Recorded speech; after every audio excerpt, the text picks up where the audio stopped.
You're listening to Stellar Success, Leveling Up for Medical Pros with Dr. Tudor Francu. Join us as we explore how medical professionals can achieve stellar success in all areas of life.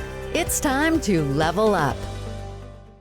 Hello, everyone. We're back at Stellar Success Podcast. I'm Dr. Tudor Francu, and I have a guest today that can give you a different perspective of the holistic medicine in general and dentistry in particular. Dr. Roberta Garceau. How are you, Doc? I am wonderful. Thank you so much for having me. Thanks for coming over. Quick question to start with, and kind of give me an overview of what do you think success means to you? Success can mean so many things, right? We have our goals and we want to achieve those. For me, success is how I view life. It's holistic. So it wouldn't be necessarily just being financially successful, right? Success is having a good balance of your hobbies and interests, of your relationships, of your work endeavors. And certainly finances are a part of being healthy. And so for me, it's really being able to have the time to devote to each of those pieces that I want to. That's freedom and success to me. Cool. So just to give the listeners a little bit of an overview of your practice and profession, can you start with, what are you doing right now? How did you get to what are you doing? And, a little bit of your beginnings. Yes, I have been a practicing dentist for over 25 years. And I've always been interested in comprehensive wellness, in the wellness of the whole person. Just drilling and filling was not my thing. I'm not a tooth mechanic kind of a person. And so early on, I got drawn to yoga as a means to protect my back. And so I started to dabble and dip my toes into yoga as a means of physical health. And one day I discovered, whoa, there's a lot more to this. I'm noticing that energetically and mentally and controlling my emotions and just having more well-being, there was a lot more to it. So over time, I became a certified yoga and Ayurveda instructor. Ayurveda, for those who aren't familiar, is considered to be the sister science to yoga. So Ayur in Sanskrit means life and Veda is wisdom. So together that's life wisdom or life knowledge. And it's just a really simple, elemental way to look at yourself and at the world around you. And so it really all kind of melds together. About 10 years or more ago, I also became interested in studying sleep and breathing, helping patients with sleep apnea and snoring and other breathing and sleep disorders. And so I combine all of these loves into one version of integrative holistic medicine. And I call that elemental wellness. And that's really what my passion is just helping people to enhance their well-being, even if it's just 5%, right? Interesting. Yeah, absolutely. And, I'm sure you went through difficult times in your profession also. Can you give us an example of something that didn't necessarily work out for you and you learn from it and you move forward better? So the first thing that's coming to mind is a couple of years ago, I had a personal challenge. I had a catastrophic injury to my dominant shoulder, and I fractured my humerus in 4 places, which required reconstructive surgery. So you could imagine, as a right-handed dentist, having a shoulder in a sling for 7 weeks, that didn't go very well. And I'd had other absences from practice in the past. I'm a solo practitioner, so I'm not part of a group practice where there were other people to kind of take over for me. And what I learned was to ask for help. I did need to ask for help from some colleagues, hire some part-time associates. I enlisted the help of my team that I already had to do a little bit more of the hands-on things that I couldn't do. And I learned to be more resourceful than ever. The ultimate question is, what's available to me now, right? So what could I do? Well, I could still help patients with Invisalign and aligning their teeth. I could still help people with sleep and breathing and apnea. I could still do exams and help people with comprehensive wellness and their bigger picture with their health. So I focused on those things until I was able to rehabilitate and perform my duties again. But that was a real challenge. And that might be unique. There aren't so many people that go through that particular challenge. And the thing is, there are so many, it doesn't have to be the details that are the same. We each encounter challenges that have similar aspects to them, whether that's illness or the loss of a partner or spouse or, sickness of a child or just you name it, it's endless, right? So there are always challenges, and really coming out to ask for help and accept it when you need it, as well as, really and truly what's available to me now. Okay, this is a situation. All right, what can I do? It isn't going into that deep, dark hole. And as an aside, I'm a big advocate for mental health. I did start to become depressed during that process. It was harder than I thought it was going to be. And I needed to seek out talk therapy, and that's something that I think as healthcare professionals and as human beings in the world, then we need to have those conversations more often as well. Let's break down the stigma. We're people at the end of the day, and Yeah. the mental health is just as important as the physical health and the financial health. Yeah, I think you open a Pandora's box here with the mental health for medical professionals. I think there's a lot to say and a lot to do about it. Most of the time, a lot of people don't want to acknowledge the help that they need from mental health point of view. This profession is not an easy thing. Like you said, you get personal challenges and you get professional challenges too. And most people either don't want to ask for help or they refuse help and they get deeper and deeper in the hole. So I totally agree with you. It's a whole different subject to go into. But let's go back to your journey, and I want to see what do you think some habits or routines that you have don't get enough credit for your success right now and for where you are in your life? So I have a lot of habits now for self-care, and I share many of them, and I got to do a plug. My best-selling book. So Bliss, Not Burnout is hope for healthcare providers. And it has a lot of the habits that personally work for me, as well as interviews with other healthcare providers from across all different job roles and professions and across the whole country. So for me personally, what works that might be underappreciated or kind of poo-pooed or, no, I don't really want to do that, is journaling. Journaling works really well for me. Many people find it helpful at night. I find it's a great way to start my morning. I like to get up before the sun rises and spend some time with my warm beverage of choice and a little candlelight and just get quiet with myself and reflect on many things, which I do share in the book. But I'll start with, how I feel physically, mentally, energetically, and then I'll move on to, reflections about the previous day. What went well? What was successful? It's so easy to be our own worst critic and be like, oh, I didn't do this. I intended to do that, or this didn't go the way I had hoped. But to start out with what was right. And then maybe go on to, where did I make a difference? What did I learn? What was insightful? When did I laugh? We're so darn serious. And laughter is wonderful medicine. And it's great because it just causes you to remember, oh my gosh, yeah, that silly incident happened, or the dog was rolling in the snow, or, something happened. And it's just a really positive way to start the day. And then I set intentions for myself for what I have in my coming day and who and how I want to be in that day. Yeah. From moment to moment. Yeah, that's a great advice. And I think more people need to kind of center themselves around the upcoming day. A lot of people just let themselves go into the day the way, whatever happens, type of just attitude. Roll the dice. Right. And then reflect on what happened instead of the other way around, like control what's going to happen to you and then reflect on how can you better, change some things to make things more favorable for you.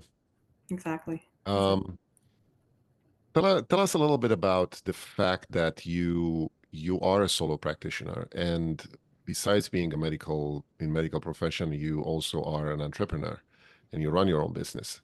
How does that go? I think we're becoming fewer in number for sure. Even in dentistry, we're starting to see more corporate dental arrangements. And for me, I went into dentistry because I wanted to help people. I wanted to combine science and art. So I get to do hands-on as well as use my mind.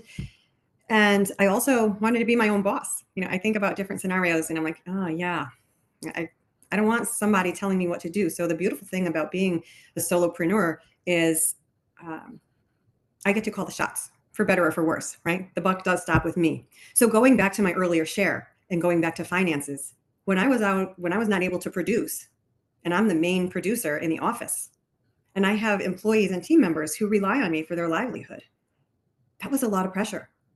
I'm responsible. I worked with a financial planner, so I'm in a good position at this point in my life that it wasn't going to be catastrophic to me personally, financially, but there are other people who depend on me. And so I made steps to, take myself off of payroll. And I went on family medical leave. That's something that was possible. It was a great reduction, bless you, in my personal income. But that was one financial thing that, hey, when emergencies arise, if that's helpful, go ahead and do that. What I did also learn is that by the end of that year, 2023, between my injury, recovery, family time, vacations that had already been planned, continuing education, I had basically taken off about 25% of the year, of the time. And financially, it was fine. It was fine. I found that, I was more focused and more productive with the time that I was there. And we pull together as a team because it's intentional. So just going back to, again, starting your day with an intention and with some forethought, as opposed to just rolling the dice and just seeing we'll see how it goes today. Right. That's, Yeah. I don't choose to go through life that way, right? We can't control everything. We can be intentional and purposeful. That's a good point. Are you a busy medical professional striving to excel in life and work? Stellar Success Podcast brings you the habits and insights of top leaders in medicine and beyond. Discover strategies for balance, growth, and fulfillment in every episode. Follow us on Instagram at Stellar Success Podcast for daily inspiration. Start your journey to success today. Subscribe to the YouTube channel now.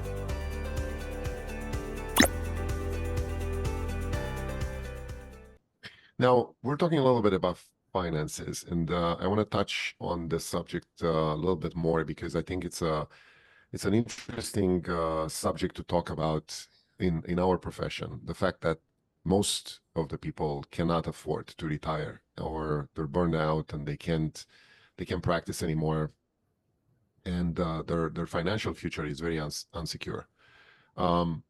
What are some strategies that you personally have for your future financial success, and any type of investments, any type of things that you like to do with your money, or your advice to do with your money, to kind of better position yourself? Yes. So at the beginning, for those who are more starting out, to meet with a financial planner.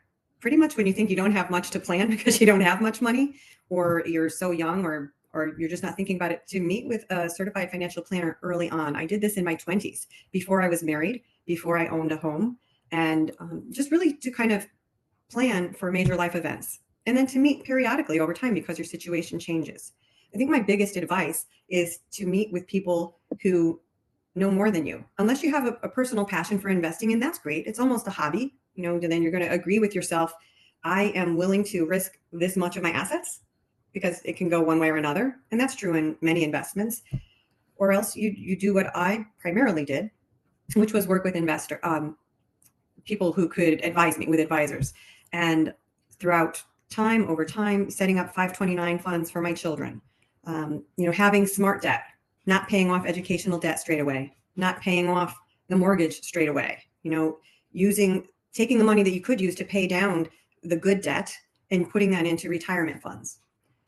I also working with an estate attorney early on so that you can plan, maybe shelter some assets so that there are less tax liabilities, so that they're safe for yourself and for your heirs. Really, those kinds of planning. And then now at this point in my life, maxing out as much as I can put into my retirement funds and having multiple, like 401k, safe harbor, cash balance, profit sharing, just as much as you can put away without sacrificing living your life right now, right? Because we don't want to wait till one day. None of us has that crystal ball or that guarantee, anything could happen. And so living each day to the fullest as best you can, truly, while preparing for the future. Another thing that I've invested is in with my life insurance. I have a term policy, and I also have a long-term care rider with that because I have 2 children. I don't want them to be responsible for taking care of me should I need care down the line. So that was something that it's a different kind of investment, right? It does appreciate, but it's a different way of adding value to a life insurance policy that I was going to have anyway. Yeah, that's a good idea, actually. A lot more people don't think about the fact that we at some point kind of need some kind of insurance for our end of life. And that's again a whole different subject also to talk about. But it becomes more evident that very few people save for retirement. That's one of the biggest issues now in the society. More of them are pushed to work to very long ages, and when they're done mentally to do that, And physically sometimes. and physically sometimes, Yeah. right? But in the same time, like you said, living your life while you can, the best you can, it's a great way to live your life. And I was thinking what you're talking about, a great book that I read that kind of changes the perspective a lot for most of us. It's called Die with Zero. I've not read that one yet. Yeah, I would definitely recommend it to be a point of conversation. But that's a different subject again. Now, if you know what, and you learn what you learned so far in your life, and you would look back to yourself when you were younger, what kind of advice would you give to yourself? I would tell myself not to stress so much, for sure, and to communicate more. My work situation has been for decades that I am my own entity and a solo practitioner. I have shared space with someone for decades, and there were different dynamics with that. There were benefits. The office was open to patients more hours that way, and we covered for each other for emergencies. However, we had to make certain decisions together. And just like any other relationship, when communication breaks down because, he was busy in his life and I was busy in my life, then things don't go so well. And I actually ended up becoming physically ill because of the stress. I just let the stress get to me. It is not worth it. And I think I've kind of observed that the upcoming professionals and the upcoming generations have a little bit better handle on that. Perhaps people who are more of our cohort were at a time where you just worked. You worked nights, you worked weekends, you worked 6 days a week, you just worked.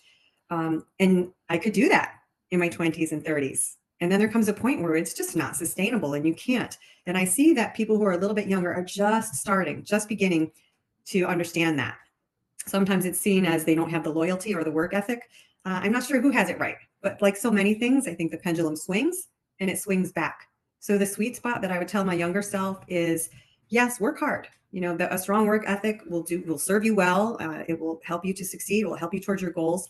And take a little more time for self-care, for relationships, with yourself, with my spouse, with my friends, just a little bit more time there. Not that those were completely lacking. And in hindsight, there was a period of time where they got pretty out of balance, and it's not worth it. It's really, truly not worth it. And the other thing is everyone has their own goals. I'm blessed to be in the situation that I'm in. And I also don't endeavor to have $8 gajillion. I have a feeling I like the book that you recommended. Why do I want to die with $8 gajillion in the bank? What am I doing with it anyway? And I mean, I'd rather be fair to my patients and pay my employees well and be generous with my friends and family and give to my community.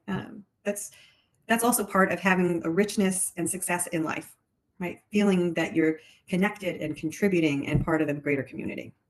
I like that idea very much. It's all about people at the end. It's not about money. It's not about success professionally or financially. It's how successful you are with people around you. And I think that's what matters for a lot of us that are getting to this stage in life. What is coming up for you this year? What's exciting? What kind of projects do you have? Yeah. So I did mention my book. Yes. So Bliss, Not Burnout. I'm really excited to share the book more.